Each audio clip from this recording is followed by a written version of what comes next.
Hello അസ്സലാമു അലൈക്കും. ഐനിഷ് വേൾഡിലെ മറ്റൊരു വീഡിയോയിലേക്ക് എല്ലാവർക്കും സ്വാഗതം. അപ്പോൾ ഇന്ന് ഞാൻ വന്നിട്ടുള്ളത് ഒരു ഇഫ്താർ വ്ളോഗായിട്ടാണ്. അപ്പോൾ വലിയ സംഭവമായിട്ടുള്ള പരിപാടിയൊന്നുമല്ല. ഞങ്ങളുടെ റൂമിൽ കുറച്ച് ബാച്ചിലേഴ്സിനെ നോമ്പ് തുറപ്പിക്കാൻ വിളിച്ചിട്ടുണ്ടായിരുന്നു. അപ്പോൾ അതിൻ്റെ ചെറിയൊരു വീഡിയോയും കാര്യങ്ങളൊക്കെ ഞാൻ നിങ്ങളായിട്ട് ഷെയർ ചെയ്യാമെന്ന് വിചാരിച്ച്. അപ്പോൾ തലേദിവസം തന്നെ ഞാൻ കട്ട്ലേറ്റ് ഉണ്ടാക്കാൻ വേണ്ടിയിട്ട് എല്ലാം റെഡിയാക്കി വെച്ചു. അപ്പോൾ നമ്മൾ ഒരു പാനിലേക്ക് ഒരു 3 ഓണിയൻ ചോപ്പ് ചെയ്തതൊന്ന് വഴറ്റിയെടുത്തിട്ടുണ്ട്. അതിലേക്ക് ആവശ്യത്തിനുള്ള ഉപ്പ് ആഡ് ചെയ്ത് കൊടുത്തിട്ടുണ്ട്. പിന്നെ നമ്മൾ എന്താ പറയുക, ginger garlic paste 1 teaspoon add ചെയ്ത് കൊടുത്ത് അതൊന്ന് ഒരു പച്ചമണമൊന്ന് മാറി വന്നപ്പോൾ നമ്മൾ മഞ്ഞൾപ്പൊടിയും ഗരം മസാലപ്പൊടിയും മുളക് പൊടി ഇട്ട് കൊടുത്ത്. പച്ചമുളക് ഇടുകയാണെങ്കിൽ കുറച്ചും കൂടി ടേസ്റ്റ്. അപ്പോൾ സമയമില്ലാത്തതുകൊണ്ട് ഞാൻ കുറച്ച് തിരക്കായതുകൊണ്ട് മുളക് പൊടി തന്നെ ഇട്ട് കൊടുത്തിട്ടുണ്ട്. അപ്പോൾ ഇതെല്ലാം കൂടെ നന്നായിട്ട് വഴന്ന് വന്നപ്പോൾ അതിലേക്ക് ഞാനിവിടെ ചിക്കൻ ഉപ്പും കുരുമുളകും മഞ്ഞൾപ്പൊടി ഇട്ടിട്ട് വേവിച്ചിട്ട് ഒന്ന് പൊടിച്ച് വെച്ചിട്ടുണ്ടായിരുന്നു. അപ്പോൾ അത് ഇതിലേക്കൊന്ന് ആഡ് ചെയ്ത് കൊടുത്ത് കട്ട്ലേറ്റിൻ്റെ വീഡിയോ ഒക്കെ ഞാൻ മുന്നേ അപ്ലോഡ് ചെയ്തിട്ടുണ്ട്. അപ്പോൾ ഞാൻ ഈ ഒരു ഇഫ്താർ വ്ളോഗ് കാണിക്കുന്നതിൻ്റെ ഇടയിൽ ഒന്നുകൂടെ ജസ്റ്റ് പറഞ്ഞെന്നുള്ളൂ. പിന്നെ ഇതെല്ലാം കൂടെ മിക്സായി വന്നപ്പോൾ അതിലേക്ക് കുറച്ച് മല്ലിയില ചോപ്പ് ചെയ്തതും കൂടെ മിക്സ് ചെയ്ത് കൊടുത്തിട്ട് നന്നായിട്ടൊന്ന് വഴറ്റിയെടുക്കാം. അപ്പോൾ നമ്മൾ കട്ട്ലേറ്റിനുള്ള മസാല ഇവിടെ റെഡി ആയി വന്നിട്ടുണ്ട്. അപ്പോൾ മുന്നേ ഞാനിവിടെ പൊട്ടറ്റോ ഒരു 3 വലിയ പൊട്ടറ്റോ ഉപ്പിട്ട് വേവിച്ചിട്ട് ഒന്ന് സ്മാഷ് ചെയ്തെടുത്തിട്ടുണ്ട്. അതിലേക്ക് നമ്മുടെ ഈ ഒരു ചിക്കൻ്റെ മസാല നമുക്ക് ആഡ് ചെയ്ത് കൊടുക്കാം. അപ്പോൾ ഇതാ എല്ലാം കൂടെ ഒന്ന് മിക്സ് ആയിട്ട് നമുക്കൊന്ന് ഷേപ്പാക്കി എടുക്കണം. അപ്പോൾ ഞാനിവിടെ തലേദിവസം രാത്രി തന്നെ ഇത് മിക്സ് ചെയ്ത് ബ്രെഡ് ക്രംസിലൊക്കെ മുക്കിയിട്ട് ഫ്രീസറിൽ വെക്കുകയാണ് ചെയ്തത്. അപ്പോൾ എല്ലാം കൂടെ ഒരു ദിവസം ചെയ്യണ്ടല്ലോ വിചാരിച്ചിട്ട് തലേദിവസം ഇത് ചെയ്ത് വെച്ച് അപ്പോൾ ഇഷ്ടമുള്ള ഷേപ്പിലാക്കി എടുക്കാം കേട്ടോ. ഞാനിപ്പോൾ എപ്പോഴും ഞാൻ മറ്റേ കബാബിൻ്റെ ഷേപ്പിലാണ് ചെയ്യാറ്. ഇപ്രാവശ്യം അത് വേണ്ടെന്ന് വിചാരിച്ചിട്ട് ജസ്റ്റ് ഒന്നിങ്ങനെ ഒരു മീനിൻ്റെ ഷേപ്പ് പോലെ ആക്കി എടുത്തിട്ടുണ്ട്. അപ്പോൾ ഇതാ നമ്മൾ കട്ട്ലേറ്റ് ഇവിടെ എല്ലാം റെഡി ആയിട്ടുണ്ട്. ഇനി നമുക്ക് എഗ്ഗിൽ ഡിപ്പ് ചെയ്തിട്ട് ബ്രെഡ് ക്രംസിലും ഡിപ്പ് ചെയ്തിട്ട് നമുക്ക് ഫ്രീസറിലേക്ക് മാറ്റി വെക്കാം. അപ്പോൾ ഞാൻ എല്ലാം കട്ട്ലേറ്റും അങ്ങനെ ചെയ്ത് മാറ്റി വെച്ചിട്ട് ഫ്രീസറിലൊരു എയർ കണ്ടെയ്നറിലാക്കിയിട്ട് ഫ്രീസറിൽ വെക്കുകയാണ് ചെയ്തത്.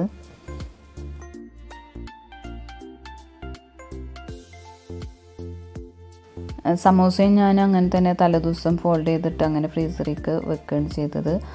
അപ്പോൾ ആ പണി കഴിഞ്ഞ് കഴിഞ്ഞാൽ പിന്നെ നമുക്ക് ഫ്രൈ ചെയ്യല്ലേ വേണ്ടുള്ളൂ എന്ന് വിചാരിച്ചിട്ട് ആ 2 പണി കഴിച്ചിട്ടുണ്ട്. പിറ്റേ ദിവസം നമ്മൾ ബീഫ് ഒന്ന് ഡ്രൈ ആക്കിയിട്ടുള്ള ഒരു ഐറ്റം മതി എന്ന് പറഞ്ഞു. അപ്പോൾ അത് കാരണം ബീഫിലേക്ക് നമ്മൾ ഇതൊന്ന് വേവിച്ചെടുക്കാൻ വേണ്ടിയിട്ട് ജിഞ്ചർ ഗാർലിക് പേസ്റ്റും മഞ്ഞൾപ്പൊടി, മുളക് പൊടി, ഗരം മസാലപ്പൊടി, പെരിഞ്ജീരകപ്പൊടി, കുരുമുളക് പൊടി, പിന്നെ കുറച്ച് ഒരു 1/4 ടീസ്പൂൺ മല്ലിപ്പൊടി ഇട്ട് കൊടുത്തിട്ടുണ്ട് കേട്ടോ. ഇതെല്ലാം കൂടെ മിക്സ് ചെയ്തിട്ട് നമുക്ക് ഇതൊന്ന് വേവിച്ചെടുക്കണം. പിന്നെ ആവശ്യത്തിനുള്ള ഉപ്പ് ആഡ് ചെയ്ത് കൊടുക്കാം. ഇതെല്ലാം കഴിഞ്ഞിട്ട് നമ്മളിതൊന്ന് വേവിക്കാൻ വേണ്ടി മാറ്റി വെക്കുകയാണ്. ഇപ്പോൾ ഇതാ ബീഫ് റെഡിയായി വെന്ത് വന്നിട്ടുണ്ട്. അപ്പോൾ ഞാൻ അതിലേക്ക് അതൊന്ന് ഒരു നല്ല സ്മെല്ലിന് വേണ്ടിയിട്ട് കുറച്ച് ഓയിൽ ഒഴിച്ചിട്ട്, ഓയിലല്ല കേട്ടോ വെളിച്ചെണ്ണയിലാണ് ചെയ്തത്. കുറച്ച് ചുവന്നുള്ളിയും വെളുത്തുള്ളിയും കൂടി ഒന്ന് ക്രഷ് ചെയ്തെടുത്തിട്ടുണ്ട്. അതും പിന്നെ കുറച്ച് പച്ചമുളകും കൂടെ ഇട്ടിട്ട് നന്നായിട്ട് ഇങ്ങനെ നല്ലൊരു സ്മെല്ല് വരുന്നവരെ ഒന്ന് വഴറ്റിയെടുക്കുക. എന്നിട്ട് അതിലേക്ക് നമ്മൾ ബീഫ് വേവിച്ചത് അതിലേക്ക് ഇട്ട് കൊടുത്തിട്ട് ഇതൊന്ന് വഴറ്റി റെഡിയാക്കി വെച്ചിട്ടുണ്ട്. അപ്പോൾ സബോള ഇട്ടിട്ട് ഇങ്ങനെ റോസ്റ്റ് പോലെ ആവേണ്ട, കുറച്ച് ഡ്രൈ മതി എന്ന് പറഞ്ഞാൽ കുറച്ച് മല്ലിയിലയും കൂടെ ആഡ് ചെയ്ത് കൊടുത്തിട്ട് അതവിടെ മാറ്റി വെച്ചിട്ടുണ്ട്. ഇനി നമ്മൾ ജ്യൂസ് ചെയ്യാമെന്ന് വിചാരിച്ച് കസ്റ്റാർഡ് ഷേക്കാണ്. അപ്പോൾ അതിന് വേണ്ടിയിട്ട് ഞാൻ പാല് തിളപ്പിക്കാൻ വെച്ചിട്ടുണ്ട്. അതിലേക്ക് നമ്മൾ കുറച്ച് പച്ചവെള്ളത്തിൽ തന്നെ പാല് മിക്സ് ചെയ്തിട്ട് കസ്റ്റാർഡ് പൗഡർ മിക്സ് ചെയ്തിട്ട് നന്നായി ചൂടായി വന്നതിന് ശേഷം മാത്രമാണ് ഒഴിച്ചു കൊടുത്തിട്ടുള്ളൂ. അല്ലെങ്കിൽ അങ്ങനെ കൈയെടുക്കാതെ ഇളക്കിക്കൊണ്ടിരിക്കേണ്ടി വരും. അപ്പോൾ പാല് നന്നായി ചൂടായി വന്നപ്പോൾ നമ്മൾ കസ്റ്റാർഡിൻ്റെ ആ ഒരു മിക്സ് ഇതിലേക്ക് ഒഴിച്ചു കൊടുത്തു കഴിഞ്ഞാൽ വേഗം തന്നെ റെഡിയായി വരും. അപ്പോൾ അത് നമ്മൾ ചൂടാറാൻ വേണ്ടിയിട്ട് മാറ്റി വെക്കുകയാണ്. കാരണം ജ്യൂസ് ആ സമയത്തല്ലോ അടിക്കേണ്ടുള്ളൂ. അപ്പോൾ അതിന് വേണ്ടിയിട്ട് നമ്മളിവിടെ മാറ്റി വെച്ചു. ഇനി ചിക്കൻ ബിരിയാണി വേണമെന്ന് പറഞ്ഞിട്ടുണ്ടായിരുന്നു. അപ്പോൾ ആ ചിക്കൻ ബിരിയാണിക്കുള്ള ചിക്കൻ ഒന്ന് ഫ്രൈ ചെയ്ത് എടുക്കാൻ വേണ്ടിയിട്ട് മസാല പരത്തി വെക്കുകയാണ്. അപ്പോൾ ചിക്കനിലേക്ക് ഉപ്പും മഞ്ഞൾ, ഗരം മസാലപ്പൊടി, മുളക് പൊടി, പിന്നെ കുറച്ച് ചെറുനാരങ്ങ നീരും കൂടെ ചേർത്തിട്ട് ഞാനതൊന്ന് മസാല പരത്തി വെക്കുകയാണ്. അപ്പോൾ കുറച്ച് നേരം മസാല പരത്തി വെച്ച് കഴിഞ്ഞാൽ കുറച്ചും കൂടി ഒന്ന് നല്ല ടേസ്റ്റ് ആയിരിക്കും എന്ന് വെച്ചിട്ട് ചെറുനാരങ്ങ നീര് ഒഴിച്ച് കഴിഞ്ഞ് കഴിഞ്ഞപ്പോൾ പിന്നെ എനിക്ക് കുറച്ച് തൈരും കൂടെ മിക്സ് ചെയ്യാമെന്ന് വിചാരിച്ചു ഞാൻ. അപ്പോൾ കുറച്ച് തൈരും കൂടെ മിക്സ് ചെയ്തിട്ട് ഇതൊന്ന് മസാല പരത്തിയിട്ട് നമ്മൾ മാറ്റി വെക്കണം കേട്ടോ. അപ്പോൾ ചിക്കൻ ബിരിയാണിക്കുള്ള മസാല റെഡി ആയിട്ടുണ്ട്. അത് കഴിഞ്ഞിട്ട് പിന്നെ ചിക്കൻ 65 വേണമെന്ന് പറഞ്ഞിട്ടുണ്ടായിരുന്നു. അപ്പോൾ അതിലേക്ക് ഇതാ കുറച്ച് ചിക്കനെ ചെറിയ പീസാക്കി എടുത്തിട്ടുണ്ട്. അതിലേക്ക് ഉപ്പ്, soya sauce, ginger garlic paste, പിന്നെ കുറച്ച് ഒരു 1/2 ടീസ്പൂൺ എരിവിനനുസരിച്ചുള്ള മുളക് പൊടി ഇട്ട് കൊടുക്കാം. ഇനി ഇത് മാത്രം നമ്മൾ മിക്സ് ചെയ്തിട്ട് ഇതും നമ്മൾ മാറ്റി വെക്കണം. പിന്നെ ഫ്രൈ ചെയ്യണ നേരത്താണ് നമ്മൾ അതിലേക്ക് മൈദപ്പൊടിയും കോൺഫ്ലവറൊക്കെ ആഡ് ചെയ്യുന്നത്. ഇപ്പോൾ കുറച്ച് സമയം കഴിഞ്ഞ് കഴിഞ്ഞപ്പോൾ പിന്നെ ചിക്കൻ ബിരിയാണിക്കുള്ള ചിക്കൻ ഫ്രൈ ചെയ്തെടുക്കണം. ഇപ്പോൾ ചിക്കൻ ബിരിയാണിയുടെ വീഡിയോ ഒക്കെ ഞാൻ മുന്നേ നമ്മുടെ ചാനലിൽ അപ്ലോഡ് ചെയ്തിട്ടുണ്ട്. ആ ഒരു സെയിം റെസിപ്പി തന്നെയാണ് നമ്മൾ ചെയ്യുന്നത്. അപ്പോൾ ഇതൊന്ന് ഫ്രൈ ചെയ്തെടുക്കുന്നുണ്ട്. അപ്പോൾ എല്ലാം കൂടെ നമ്മൾ ആകെ തിരക്കായ കാരണം ഓരോ വീഡിയോയുടെ ഓരോ പോർഷനായിട്ട് അങ്ങനെ എടുത്തു പോവുകയാണ് ചെയ്യുന്നത്. പിന്നെ ഉമ്മ ഒരു അപ്പം ഉണ്ടാക്കാണ്ട് റവ വെച്ചിട്ട്, അപ്പോൾ അതാണ് ഞാൻ ഒന്ന് ട്രൈ ചെയ്യുന്നത്. അപ്പോൾ അത് ഉണ്ടാക്കാൻ വേണ്ടിയിട്ട് ഞാനിവിടെ 1 ഗ്ലാസ് റവയാണ് എടുത്തിട്ടുള്ളത്. അതിലേക്ക് 2 ടേബിൾ സ്പൂൺ മൈദ ആഡ് ചെയ്ത് കൊടുക്കാം. അപ്പോൾ 1 ഗ്ലാസ് എന്ന് പറയുമ്പോൾ ഏകദേശം അതൊരു 1 കപ്പ് ആയിരിക്കും. അതിലേക്ക് നമ്മൾ 1/2 ടീസ്പൂൺ ഇൻസ്റ്റൻറ്റ് ഈസ്റ്റ് ആഡ് ചെയ്ത് കൊടുത്തിട്ടുണ്ട്. 1 ടേബിൾ സ്പൂൺ ഷുഗറും പിന്നെ ആവശ്യത്തിനുള്ള ഉപ്പും ആഡ് ചെയ്ത് കൊടുത്തിട്ട് ഇതൊന്ന് നന്നായിട്ട് മിക്സ് ചെയ്തെടുക്കാം. അപ്പോൾ ഉമ്മ വീട്ടിലുള്ളപ്പോൾ എപ്പോഴും ഉണ്ടാക്കാറുണ്ട്. അപ്പോൾ എനിക്ക് നല്ല ഇഷ്ടമാണ്. ഞാനങ്ങനെ ട്രൈ ചെയ്ത് നോക്കിയിട്ടില്ല, ഫസ്റ്റ് ടൈമാണ് ഞാൻ ഉണ്ടാക്കുന്നത്. അപ്പോൾ നമ്മളെടുത്ത അതേ സെയിം ഗ്ലാസ്സിൽ തന്നെ 1 ഗ്ലാസ് വെള്ളം ആഡ് ചെയ്ത് കൊടുത്തിട്ട് ഇതൊന്ന് നന്നായിട്ട് മിക്സ് ചെയ്യാം. നന്നായിട്ട് മിക്സായി വന്നു കഴിഞ്ഞാൽ നമുക്ക് ഇതൊന്ന് മിക്സിയിലിട്ടിട്ട് ഇതൊന്ന് അടിച്ചെടുക്കണം. അപ്പോൾ നന്നായിട്ടൊന്ന് അടിച്ചെടുത്തിട്ടുണ്ട്. ഇനി നമുക്ക് ഇതൊരു പാത്രത്തിലേക്ക് ഒഴിച്ചിട്ട് ഒരു 1 മണിക്കൂർ ചൂടിനനുസരിച്ച്, ഇൻസ്റ്റൻറ്റ് ഈസ്റ്റായ കാരണം പെട്ടെന്ന് ആവും. അപ്പോൾ ഞാനിപ്പോൾ 1 മണിക്കൂർ മാറ്റി വെച്ചിട്ടുണ്ട്. അപ്പോഴേക്കും നമ്മൾ ബിരിയാണിക്കുള്ള കാര്യങ്ങളൊക്കെ റെഡിയാക്കുകയാണ്. അപ്പോൾ ചിക്കൻ ഫ്രൈ ചെയ്ത് മാറ്റി വെച്ചിട്ടുണ്ട്. ബിരിയാണിയുടെ മസാല ഉണ്ടാക്കാൻ സ്റ്റാർട്ട് ചെയ്യണം. അപ്പോൾ അതിന് മുന്നേ ഞാൻ കുറച്ച് ഉള്ളിയും കിസ്മിസും കാഷ്യൂനട്ടൊക്കെ ഒന്ന് റോസ്റ്റ് ചെയ്തെടുക്കുകയാണ്. അതിൻ്റെ ഇടയിൽ കൂടെ ഞാൻ കായ്പോളം ഉണ്ടാക്കുന്നുണ്ട് ഒരു സൈഡിൽ. അപ്പോൾ അതിന് വേണ്ടിയിട്ട് ഒരു ഇടത്തരം നേന്ത്രപ്പഴം അരിഞ്ഞിട്ടിട്ട് നെയ്യിൽ കുറച്ച് പഞ്ചസാര ആഡ് ചെയ്ത് കൊടുത്തിട്ട് ഒന്ന് വഴറ്റിയെടുക്കുന്നുണ്ട്. അപ്പോൾ പഴം അത്ര പാകമായിട്ടില്ല, അതുകൊണ്ട് തന്നെ കുറച്ച് ലോ ഫ്ലെയിമിൽ വെച്ചേക്കാണ്.